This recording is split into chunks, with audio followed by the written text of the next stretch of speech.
لو مالكيش أوي في نواعم العيد ومحتاجة حاجة كده تحفة لذيذة تضبّط مزاجِك كده على الصبح مع كوباية نسكافيه محترمة، يبقى الوصفة دي ليكِ. بسكوت القهوة أو بسكوت حبيبات القهوة الناعم الدايب التحفة اللي طعمه وريحته جايبة آخر الدنيا. شايفين جماله وشياكته وحلاوته؟ بُصّوا الدوبان، بُصّوا النعومة، هاقول لكم إزاي هنعمله بأسهل الطرق. بُصّوا الجمال، معايا هنا 250 جرام من الزبدة تكون طرية بدرجة حرارة المكان اللي إحنا فيه، بدرجة حرارة المطبخ، ومعايا كوباية من السكر البودرة، وهابتدي إن أنا أدوّبهم كده مع بعض. أنا هاستخدم المضرب مش هاستخدم حتى ولا مضرب كهربائي ولا أي حاجة خالص. بعد كده بقى هننزل بحوالي تِلت كوباية من الزيت، تمام. الزيت بقى بيدّي له القرمشة الناعمة ديّة مع الزبدة طبعًا بتدّي له النعومة، وابتدي إن أنا أقلّبهم بقى مع بعض كده كويس جدًا لحد ما يبقى الخليط معايا بالشكل ده. معايا بيضة ورشة من الفانيليا سواء باودر أو سايلة، وابتدي برضه إن أنا أضربهم مع بعض. هنا بقى معايا حوالي معلقتين كبار من النسكافيه، حطيت عليهم كده معلقتين من المَيّة ودوّبتهم، هانزل عليهم بقى بالخليط بتاعنا ده، وابتدي إن أنا أدمجهم مع بعض.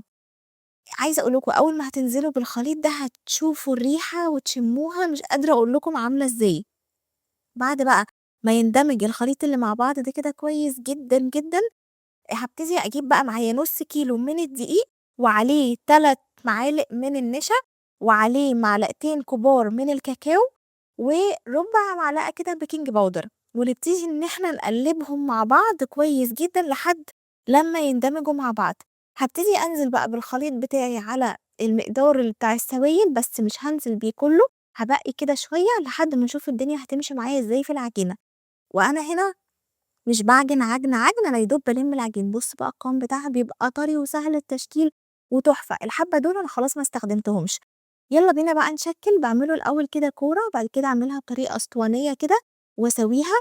القطعة معايا هنا بتكون حوالي 10 جرام، يعني لو عايزينها أصغر شوية يبقى 8 جرام. بابتدي إن أنا أضبّطها بقى كده وأحطها في الصاج، وبعد ما أخلّص بابتدي أجيب أي أداة، معلقة، سكينة، أي حاجة، وأعمل لها كده فتحة من النُص، بس ما انزلش في تحت أوي عشان ما تتقسمش نُصّين وهي بتستوي في الفرن. هاحطها على فرن درجة حرارته 180 على الرف الوسطاني وشغّالة من تحت بس، هتاخد من ربع لتِلت ساعة. أول ما تتحرك كده من الصاج والاقيها اتشمّعت من تحت خلاص باشيلها. ما باحرّكهاش إلّا لمّا تبرد خالص، بتطلع معايا بالشكل ده. عايزة أقول لكم بتقلب ريحة البيت كلّه فظيعة. ممكن بقى نزيّنها بشوكولات أبيض أو دارك أو بالحليب، ممكن نسيبها كده خالص سادة. بس عايزة أقول لكم بقى نكهة الشوكولاتة مع نكهة القهوة والكاكاو مش قادرة أقول لكم عاملة مزاج عامل إزاي. دي بقى مزاج للفطار الصبح كده زي ما قُلت لكم. لو أنتم ما عندكوش قابلية أوي لنواعم العيد أو مش حابينها أو مش بتعرفوا تعملوها، مش بتحبوا تجيبوها، اعملوا الوصفة دي وخدوها معاكم كمان زيارات في العيد وقدموها لضيوفكم. بجد وصفة خطيرة ورائعة وسهلة، مش هتاخد وقت خالص. كل سنة وأنتم طيبين. جربوها وقولوا لي رأيكم فيها، وما تنسوش اللايك والاشتراك.